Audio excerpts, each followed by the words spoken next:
Hi Virat, you were the first one to accept that batting was quite bad from both the teams in the third test. I just wanted to ask, do you think there has been a lot of noise about this particular Ahmedabad pitch, and do you think spinning tracks are unfairly subjected to more criticism as compared to other tracks which actually can be bad?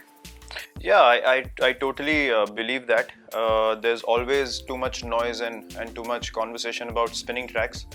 I'm sure that if our media is in a space to contradict those views or present views which say that it is unfair to criticize only spinning tracks, then I think it'll be a balanced conversation. But the unfortunate bit is that everyone sort of plays along with that narrative and just keeps making it a news till the time it's relevant, and then a test match happens. If we win on day 4 or day 5, no one says anything. But if a match finishes in 2 days, everyone pounces on the same issue. It's just becomes an issue to talk about.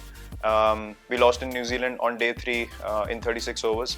I'm sure none of our people as well wrote about the pitch. It was all about how India played badly in New Zealand. And none of the pitches were criticized. No one came and saw how much the pitch was doing, how much the ball was moving, and how much grass there was on the pitches. So the reason for our success as a team has been that we haven't cribbed about any pitches that we played on. And we would continue to play like that as a team moving forward as well. And yeah, it is always been the case that spinning tracks come into focus way more.